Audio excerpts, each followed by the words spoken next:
Here we are, Romeo and Juliet, the balcony scene. Everybody knows this scene. In the story, Romeo and Juliet are both very young, younger than they look in this picture.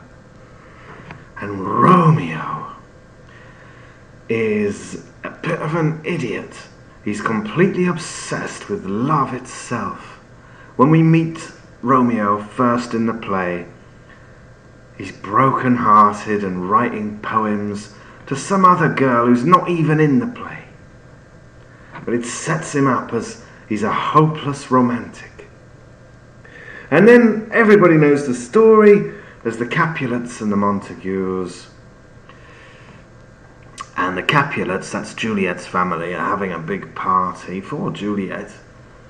And the Montagues think it would be great fun to go along wearing masks to crash the party. And they're right. And they do this. And Romeo, at the party, meets Juliet. And they fall in love. And this time it's absolutely real. Before this, Romeo has just been in love with the thought of being in love. But now it's real. It's absolutely real. And he is transformed. And Juliet also is transformed in this brief meeting that they have. And so both of them have to go off and be by themselves to think. Romeo leaves his friends and decides to hang around in the Capulet place for a little while to go out into the garden, which is, exactly the sort of thing a poetic young man would do. And Juliet also, she goes to her room and goes out into the balcony overlooking the garden. They both want to be alone in the garden at night. And they meet and they talk. And it's one of those images that's with us.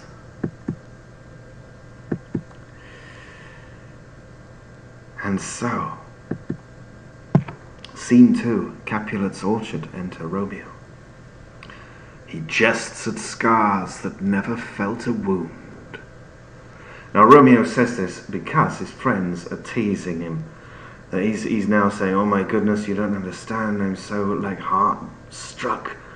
And they're laughing at him, and he's saying, they're laughing at me, but they don't know the true pain. And of course this is a little bit ironic because there are real wounds to come. Juliet appears at a window. Romeo goes on. But soft! What light through yonder window breaks? It is the east, and Juliet is the sun! And immediately we see, oh my goodness, Romeo makes us want to cover our eyes in shame. He's too much. Every time he's just searching for the hyperbole. And he's kind of being honest. He does feel this way. He does feel this strongly about her. He goes on. Arise, fair sun, and kill the envious moon, who is already sick and pale with grief, that thou, her maid, art more fair than she. Be not her maid, since she is envious. Her vestal livery is but sick and green, and none but fools do wear it. Cast it off. And there's a lot going on here. He's saying that Juliet, let's imagine she's wearing green. In the mythologies, the maidens of Luna, the goddess, they wear green, and Romeo's saying the moon's not deserving of such a maid, and telling her to cast off her clothes. And also, of course, this is a little bit saucy. He goes on. It is my lady, Oh, it is my love. Oh, that she knew she were. She speaks, yet she says nothing. What of that? Her eye discourses, I will answer it. I am too bold. It is not to me she speaks. Two of the fairest stars in all the heaven, having some business, do entreat her eyes to twinkle in their spheres till they return. And again, this is very nicely telling, because yes, she speaks, yet she says nothing. He's clearly looking at Juliet, who's like, her lips are moving, she's deeply lost in thought, she's upset about something, and yet Romeo can't resist this beautiful image of the fairest stars asking her eyes to twinkle in their spheres. He goes on. What if her eyes were there, they in her head? Oh, the brightness of her cheek would shame those stars, as daylight doth a lamp. Her eyes in heaven would through the airy regions stream so bright that birds would sing and think it were not night. He loves that. You can see that no commas, just straight through, straight rush of energy. See how she leans her cheek upon her hand. Oh, that I were a glove upon that hand, that I might touch that cheek. Again, it's nice, but it's silly. Juliet. Ay me. Now Juliet, we notice, is straight to the point. She knows she's in a bad situation and she's upset about it. But Romeo doesn't seem to notice. She speaks. Oh, speak again, bright angel, for thou art as glorious to this night being o'er my head as is a winged messenger of heaven unto the white upturned wondering eyes of mortals that fall back to gaze on him when he bestrides the lazy pacing clouds and sails upon the bosom of the air. Again, just one long outpouring, one amazing long outpouring of hyperbole. Juliet. O Romeo, Romeo, wherefore art thou Romeo? Straight to the point. Straight to the point. O Romeo, why are you you? Why is the man that I've fallen in love with a man I cannot have? Deny thy father and refuse thy name, or if thou wilt not, be but sworn my love, and I'll no longer be a Capulet. And we notice Juliet straight away into the heart of the problem. The families don't get on at all. And she's straight away saying, I'll give up my family, I'll give all that up for you. Romeo, aside. Shall I hear more? Shall I speak at this? And again, already we see Romeo doesn't know what to do. He is, of course, doing something bad. He's eavesdropping, he's listening in on the most personal conversation. So he should know what to do. He should know that this isn't right. Juliet goes on. 'Tis but thy name that is my enemy. Thou art thyself, though not a Montague. What's Montague? It is nor hand, nor foot, nor arm, nor face, nor any other part belonging to a man. Oh, be some other name. What's in a name? That which we call a rose by any other name would smell as sweet. So Romeo would, were he not Romeo called. Retain that dear perfection which he owes without that title. Romeo, doff thy name, and for that name which is no part of thee, take all myself. And again we see this is quite, there isn't a hyperbole in this. It's beautiful and it's grounded. And Romeo's heard it all. And he likes it. He comes out. I take thee at thy word. Call me but love, and I'll be new baptized. Henceforth I never will be Romeo. He loves it. Juliet, however, is suddenly horrified. There's a strange man in the garden, listening to her most private thoughts. What man art thou that thus bescreened in night so stumblest on my counsel? And Romeo again doesn't seem to see this and carries on in his high poetry. By a name I know not how to tell thee who I am. My name, dear saint, is hateful to myself, because it is an enemy to thee. Had I it written, I would tear the word. And we can imagine him very boldly tearing a piece of paper, which isn't that impressive. But now Juliet, the shock, the horror, is mixing with the recognition. My ears have not yet drunk 100 words of that tongue's utterance, yet I know the sound.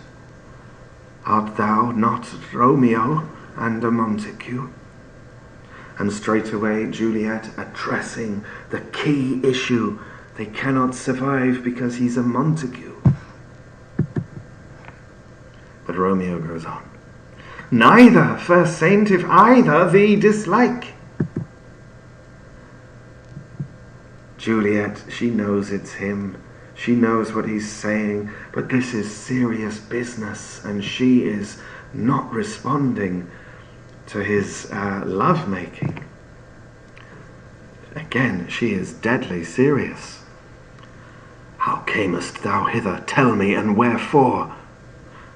The orchard walls are high and hard to climb, and the place death, considering who thou art, if any of my kinsmen find thee here. Does Romeo answer with a straight answer? No. With love's light wings did I o'erperch these walls, for stony limits cannot hold love out. And what love can do, that dares love attempt. Therefore thy kinsmen are no let to me. Again, too much. Okay, he's pretending he can fly over the walls, and love has made him so brave that he's not in danger. Juliet, serious again. If they do see thee, they will murder thee.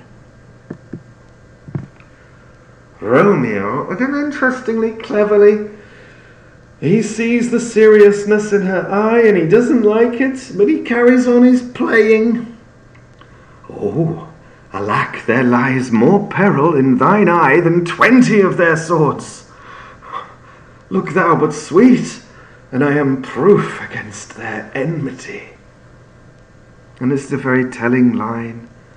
His possibly sincere belief that if she gives him a look of love, that the power of this love will defend him against 20 swords. I would not for the world they saw thee here, says Juliet, because she knows love won't actually save him. But Romeo goes on.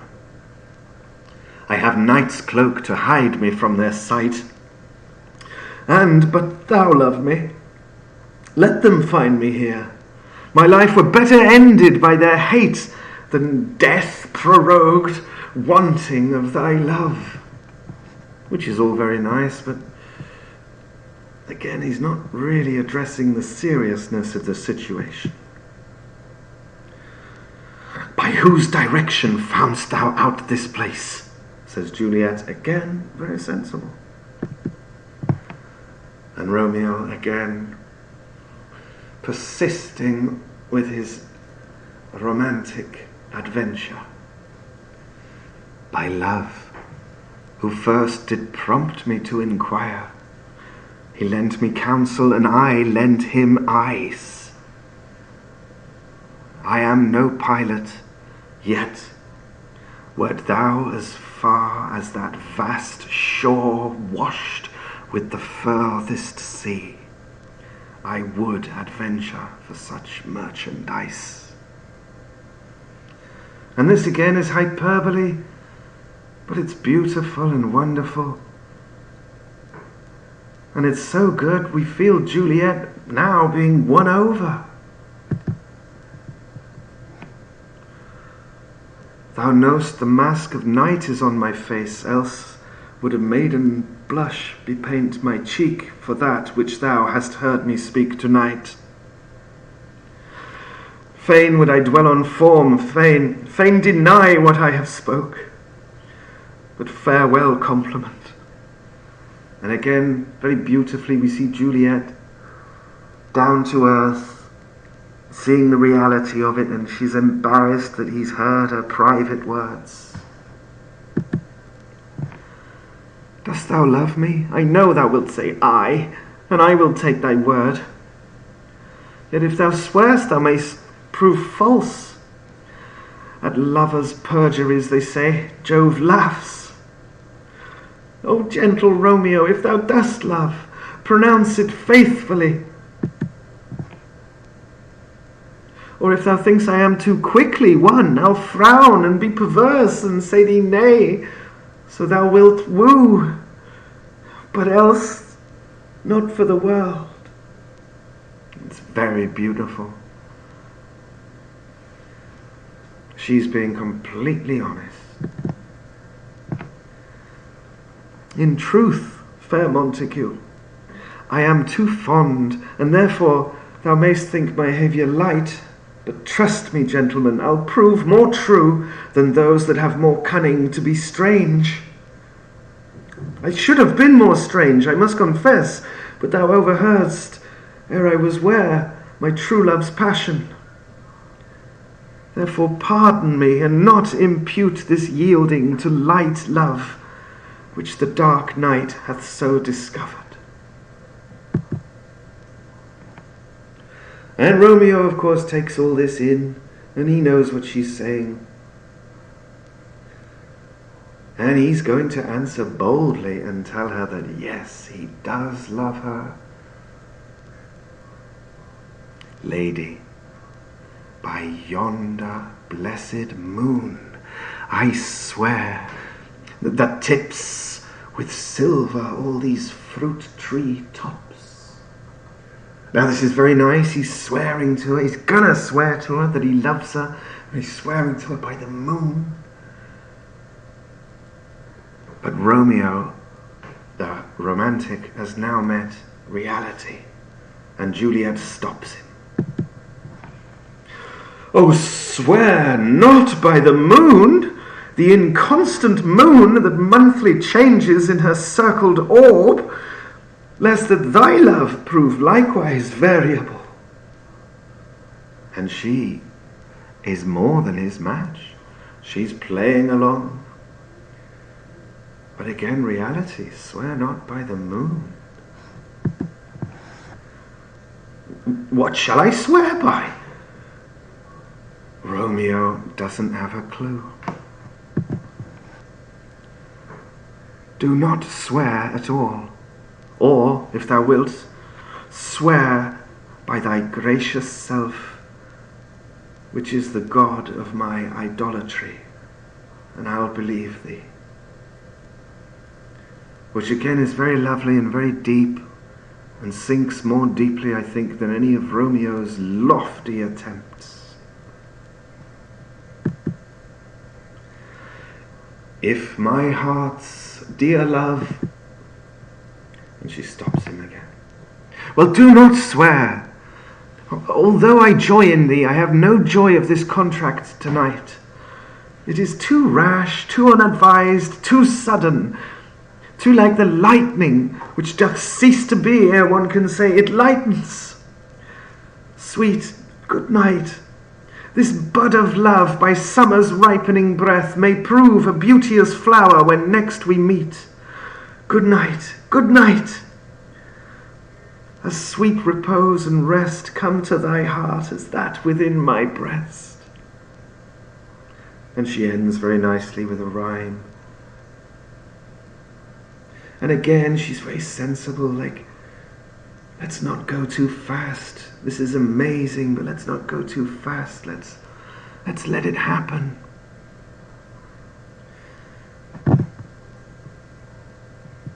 Romeo, oh, wilt thou leave me so unsatisfied? And I feel the same way as Romeo. I feel like he's unsatisfied. He didn't get to give his speech. What satisfaction canst thou have tonight?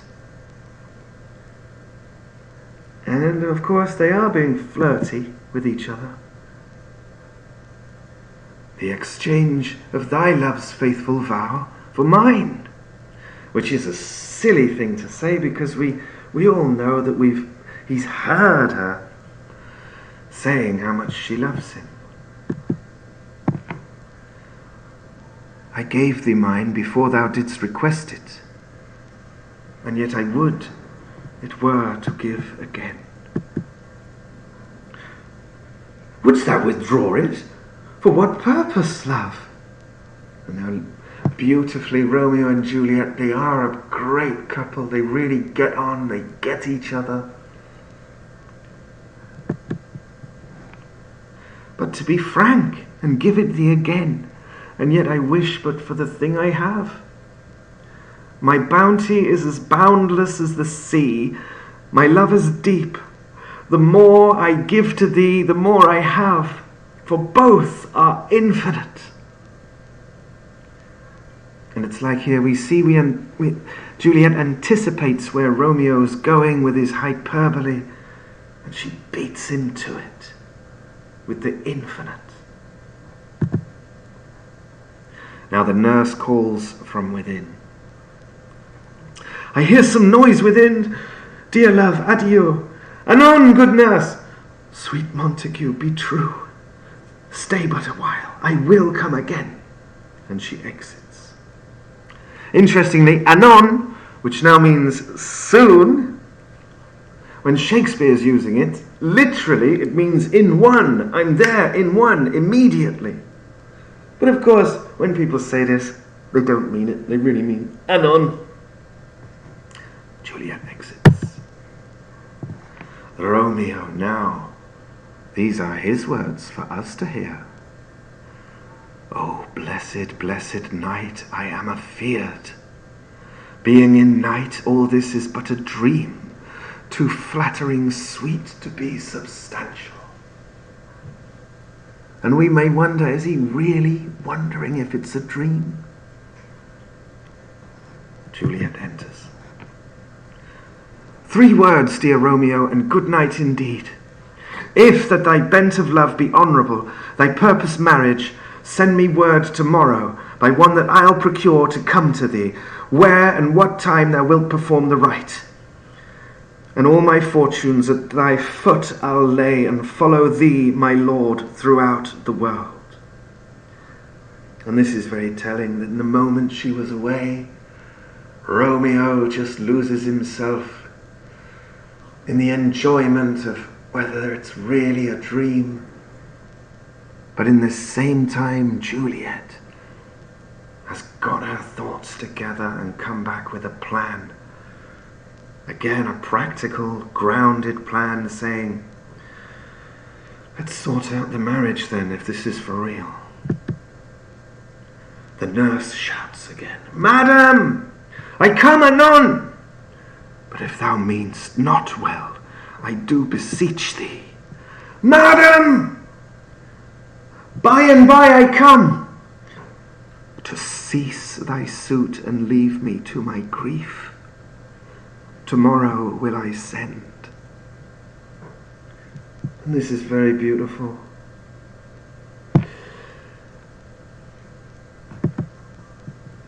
So thrive my soul, begins Romeo.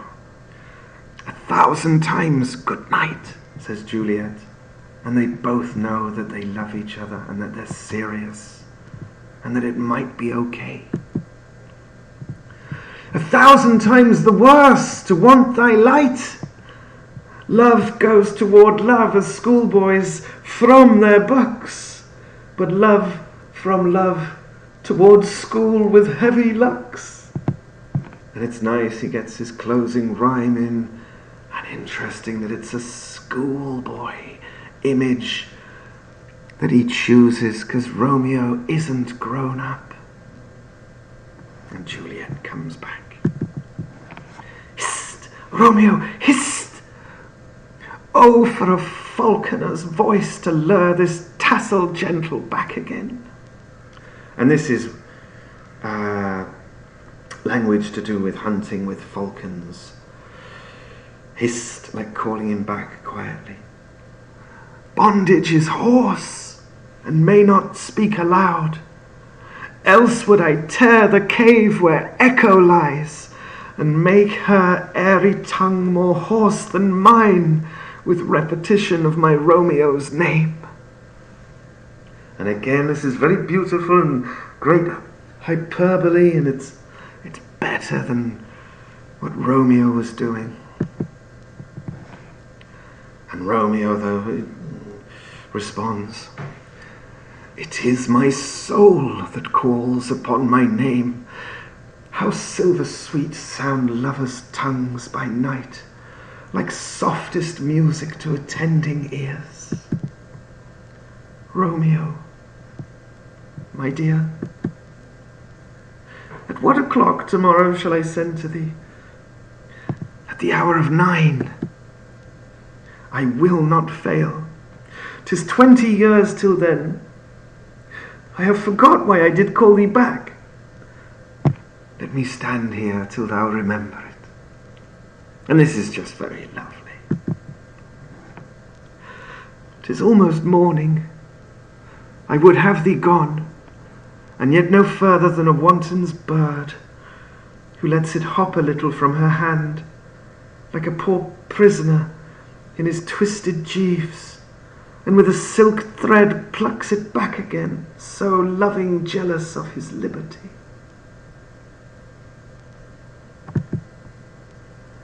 I would I were thy bird, says Romeo. Again, a little bit silly. Sweet, so would I. Yet I should kill thee with much cherishing. Good night, good night.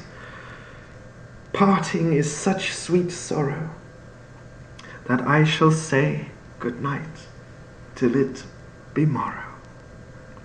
And there we go, a lovely, satisfying close, and slightly dark, a little joke about I should kill thee with much cherishing, because we know what's to come.